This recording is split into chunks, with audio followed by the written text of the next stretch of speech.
Hey, good morning, everybody, and welcome to another episode of The Unlock Show. I'm your host, Tracy Wilson. We are running a little bit late on today's show. As you guys know, we normally go live every Wednesday at 10 a.m. Brisbane time.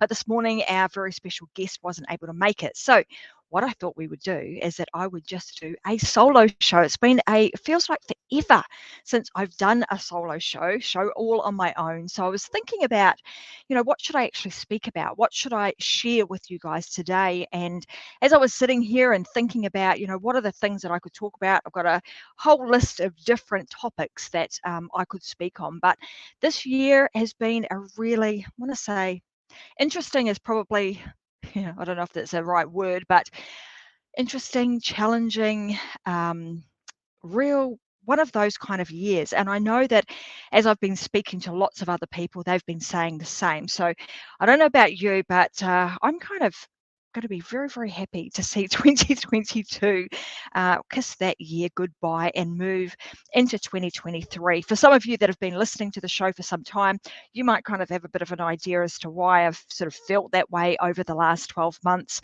My mum passed away at the beginning of the year. Have had lots of family deaths over the last 12 months. So it's been, challenging to say the least, but also a huge amount of growth within this year. So hence the reason that I kind of call it interesting, challenging, sad, all of those things all wrapped into one. It has just been one of those real years. So as I was sitting here and thinking about what could I talk about, what would be a topic that would be really interesting to you guys, and given that I'm a huge advocate of people finding their voice and having the opportunity to speak about what you know about and being able to share that with other people, I thought it would be great for me to share with you how to become a better show host or podcast host, because I want as many of you guys to be sharing your knowledge, sharing your skills, your expertise with others through the use of your voice and using that to your advantage, but also to the advantage of other people. Because as you share your challenges, your stories, what you know with others, it allows them to also pick up on what you know and be able to implement that to make their life make their life better. So that being said, over the last couple of years, I've had numerous shows. You guys know, go live every single week without doubt on a Wednesday. Sometimes we do 2 shows a week. So over the last couple of years, I have done over 200 shows. And I had lost count of that until the very awesome Robin Helm, who helps behind the scenes. She does amazing, tireless work, making sure that this show goes to air and it has amazing guests on it on the regular. And I cannot thank her enough for everything that she does behind the scenes. So she reminded me the other day, Trace, you've done over 200 of these shows. So over that period of time, I have learnt a thing or two. And I thought, as I sat here today and I jotted down some of the things that I have learned to help me become a better show host, that I would actually share them with you. So I jotted them all down. The reason I also wanted to talk about this, aside from the fact that, I think you guys should also do your own show, because I think it's an amazing way to be able to, get your information out there, but also it's extremely therapeutic, believe it or not. It has really helped me through some tough times, because you got to switch on, you got to do your thing, you've got to be upbeat and share, share what you know in an upbeat way, because people don't want to always hear something dreary and and not so uplifting. So that being said, like I mentioned, it's been a tough year. This sort of thing has really helped me to sometimes step outside my comfort zone, snap out of whatever situation I might be in, and actually have to go live and be here and be present for you guys. I've also been a guest on, I don't know, lost count, numerous other people's podcasts. So I wanted to share with you, I kind of sat down, gathered my thoughts, and thought, if I were to come up with 10 things, what would those 10 things be that make a great show host? And I have had feedback time after time after time from the guests that I've had on the show. They've all said, gosh, that was a great show. You're a really good show host. Don't want to toot my horn or anything like that, but that's what they've said. And it got me thinking that I should actually be sharing some of the things that I do to help my guest feel really comfortable, because I believe that that is the number one thing that makes for a great show or a not so great show. And it is my job or your job as a host to make your guest feel welcome.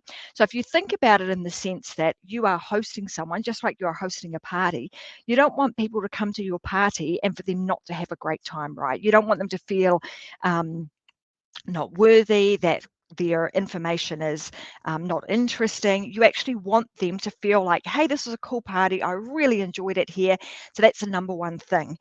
And with that, when you do that for your guests, when you show up and you allow them to have a great time and that you're invested in what they're talking about, what happens is they share some amazing things that really do help to add value to your audience. So I always have that in mind.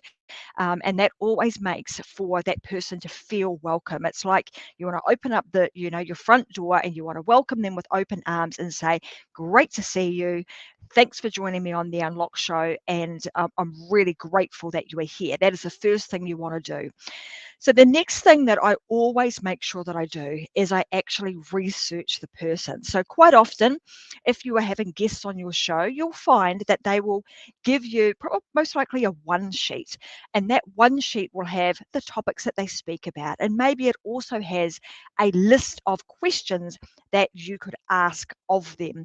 And they're designed to help the show host get a bit of an understanding as to where they could take a show, what questions they could ask, so that the person who is being interviewed can be, I'm going to say somewhat prepared for the questions that are going to be thrown their way.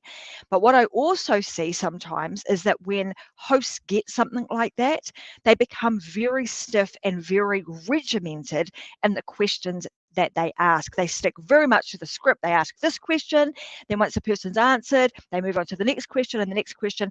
And often when you're doing a show or a podcast in that manner, it can feel very rigid, very staged, and it doesn't have a lot of warmth or it doesn't feel as though the two people that are on the screen, if there's two or more, it doesn't feel as though they have a great level of connection. And that's one of the things that you want to do when you are creating a show, if you've got a guest on or you're co-hosting a show with somebody else. You want to make sure that both you and the other person that's on the screen actually have a level of connection, because not only will that be heard, it will be felt in the things that you say and the way in which you act. So if you're doing a live show, it's going to come through and shine through in your body language. So you want to make sure that you do that. I always run with a loose guideline. So if somebody sends me, their questions that they are prepared to ask, of course, I have them up. I have them on my screen. I'm usually running two screens, and just over here, I've got all of those questions there. But do I ask them in order? Do I ask them very regimentedly? If that's such a word, the answer is no. I have them there as a guide. They're there to help me if ever I get stuck with what I want to talk about, or what question I'm going to ask next.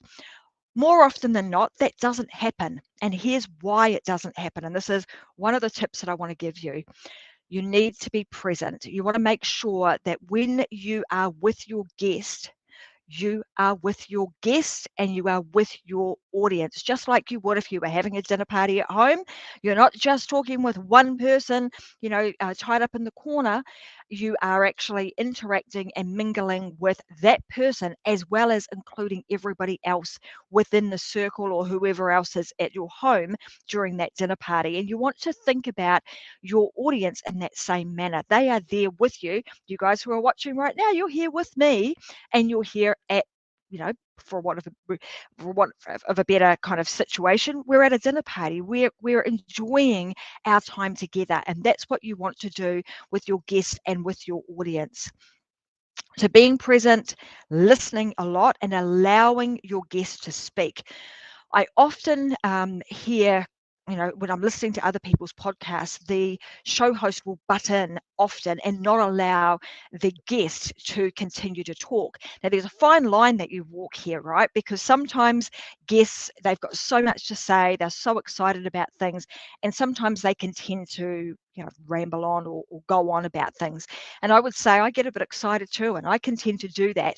So sometimes as a host, we have to just listen, and we use very specific things to say, hey, just hold up a minute. I want to ask more questions about that. That's a really polite way of being able to get the guest to just slow down, maybe take a slight, detour in the conversation to help somebody get back on track. So often in my shows, you'll hear me say, oh, hey, hang on a minute. That was really great what you said there. I want to dive a little bit deeper there. Sometimes it's because I actually really do want to dive a little bit deeper there. Sometimes it's just to get us back on track and, get that person to detour and start talking about something else in terms of where we want the show to go. So like I mentioned, you've got that loose guideline, what you want to get out of your show.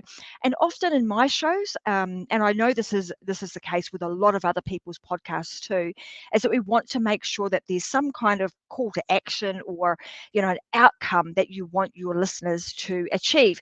So in today's show, of course, I'm sharing these top tips. I'm hoping that you guys are right, some of these things resonate with you. You can jot them down, and then when you're hosting somebody else on your live show or your podcast, that you can actually implement some of these into the flow of your show too, because I can tell you they make a massive, massive difference. The other is, when you're asking questions. So although I've talked a little bit about having a lineup of questions that you're going to ask, when you're present and you're really listening, often what people are saying will allow you to create a jump off point or a point where you can ask a deeper question or ask more in terms of allowing that person to elaborate, because sometimes they don't elaborate enough and you want to know more about it. That also enables or gets that person to feel as though you are actually listening, you're interested in what they're talking about, and it allows them to, as I said, it allows them to elaborate a bit more on what their specific subject or their subject is, and it makes that person feel really, really comfortable. So there's certain things you want to do to get that person feel really comfortable, because sometimes, even though they're being a guest on your show, doesn't necessarily mean that they're always comfortable either talking or being in front of a camera. And so the more comfortable you can get your guests to feel, the better your show will operate. So let me just kind of elaborate or talk a little bit more about that. And it actually really starts before you even get the person on the show. So like I mentioned the amazing Robin Helm, who does a lot of work behind the scenes for my show and a number of other shows. And it actually starts with her. So whenever she's speaking with a potential guest, Robin's nature is that she's just very welcoming. The language that she's using is always to get that person to feel very comfortable before they even get on the show. So it's not just about you as the show host, it's about any team member that you have that's working with you to create an amazing show. So just make sure that they also have that same sort of philosophy, that is that they want to take care of the people that are coming onto your show. So it starts with that. And then when the person joins your show, more often than not, I've got them behind the scenes before we even go live. And we're there for, I ask people to be there for 10 minutes before we actually go live. Why do I do that? Why do I ask them to come 10 minutes before we go live and not just ask them to show up at 10 o'clock sharp and just go?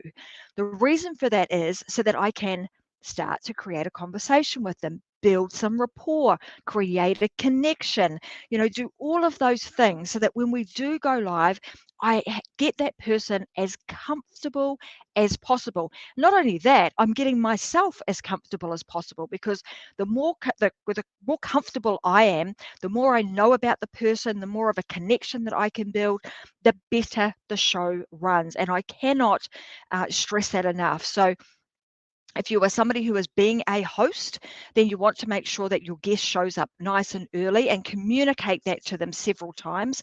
And if you are being a guest on somebody else's show, make sure that you turn up early so that you can build rapport, that you can get comfortable and you can ask any questions you want before you go live.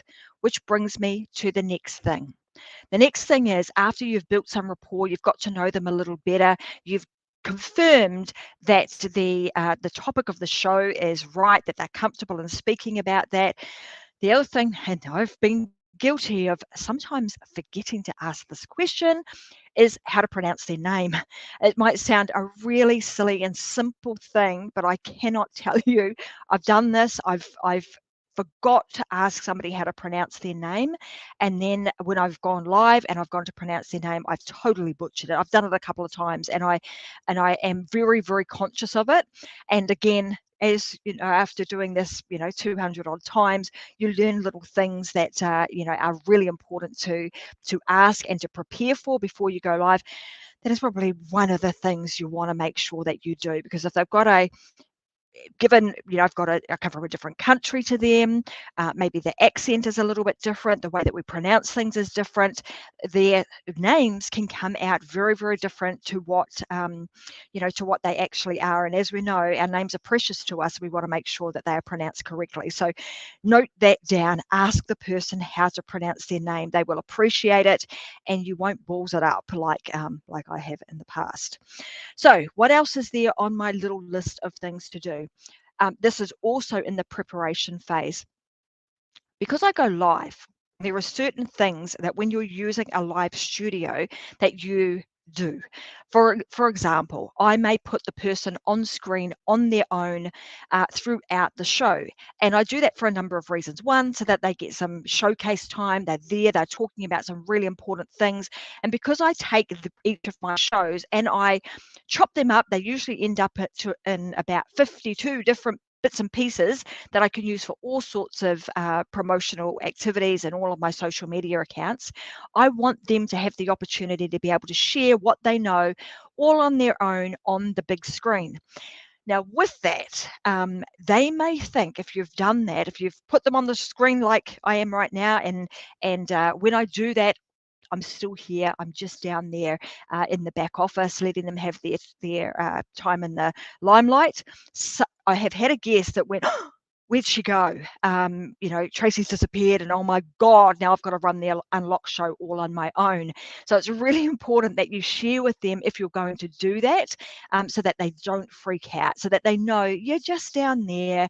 You can hear everything. You can chime in when you need to, and you can be back on the screen in a jiffy. I always tell people that, because I have had in the early days when I didn't have this little process so down pat, I didn't tell somebody that, and we had that little moment of, oh my God, she's disappeared and where's she gone, and I'm on my own here and I'm freaking out. So just make sure that you do that. The other thing that's great about being able to put somebody else on the screen on their own is it gives you an opportunity to load up your next question. So if you're struggling with something and you need to refer back to your notes, instead of kind of looking over here and people seeing that you're looking elsewhere and it looks as if you're not really interested in what's going on, you can put that person on the big screen.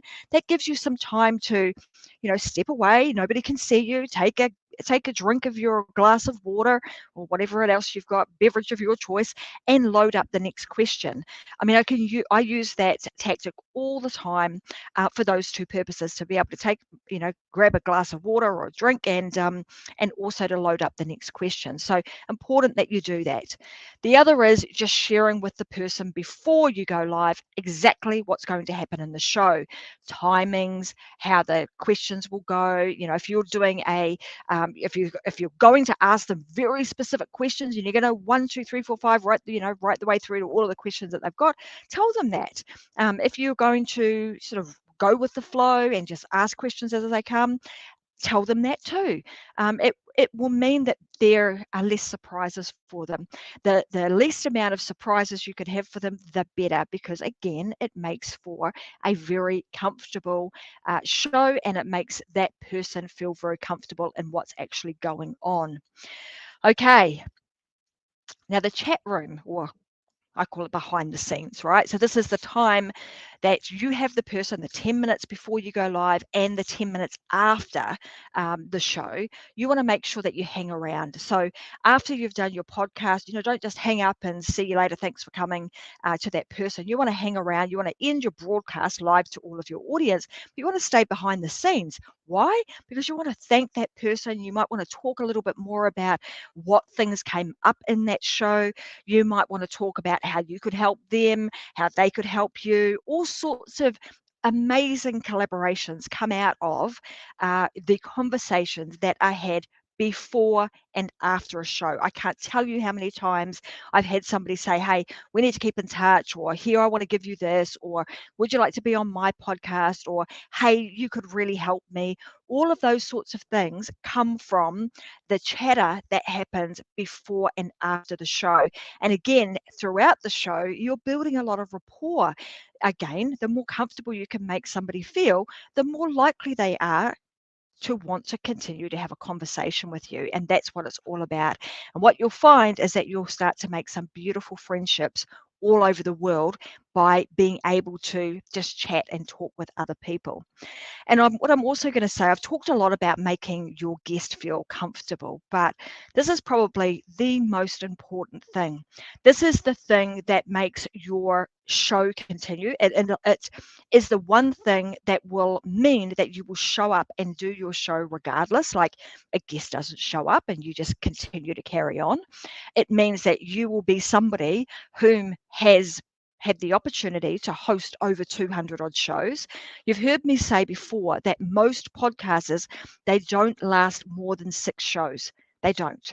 That is the truth. If you go and have a look, there are millions and millions and millions of podcasts, but very few people have 20, 30, 50, 100, 200 odd shows. Very few people actually sit in that realm. So the thing that helps you to get to the point where you've had 200 plus odd shows is the fact that you have fun. If it's fun for you, you will continue to do it. If you see it as a chore and a pain in the butt and something that you have to do every single week, you're probably not going to last very long. It just will not be enjoyable. So whatever you do, make sure you have fun. And I want to end today's show on that note, because like I mentioned at the beginning of today's show, you know, podcasting and doing my live show has actually seen me through some really tough times. You probably wouldn't know it, but that's true, because it really has allowed me to, you know, switch up your energy, to be able to get on here, be present with you guys, to share sometimes whatever's on my mind, and just enjoy the process. And it has grown my confidence. It has connected me with hundreds of people all over the world, not just in my hometown, my home country, Australia, but everywhere all over the world.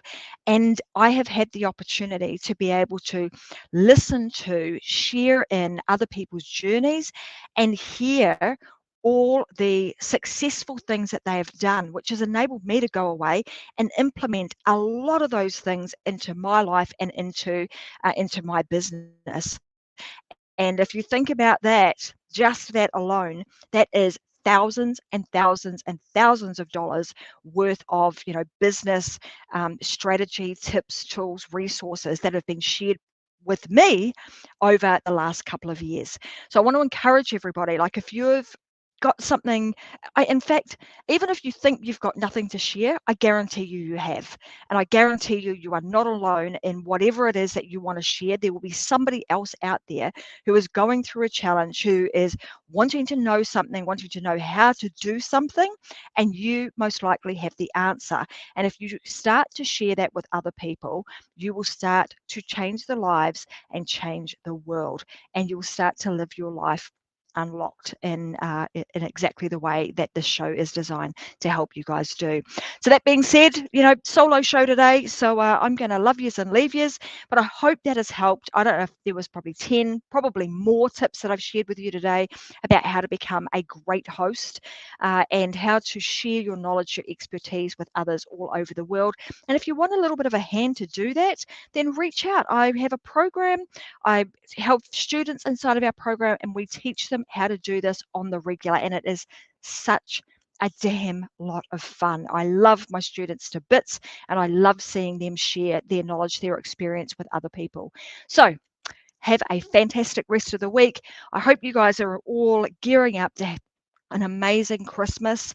For those of you, you know, I want to say today it was started out a little bit sad, actually, because I saw one of my mentors actually passed away today, and, you know, I had a few tears in my eyes just thinking about what a huge amount of impact that he had had on students within a program that I was doing, and on his family, and just a bunch of other things, and just really made me think about how precious life is, and how, it really is short. You just never know. So go and live your life unlocked. Do everything you want to do. Don't stop, but don't procrastinate. Just get out there and get it done, and have an amazing week. And I'll speak to you guys all again next week.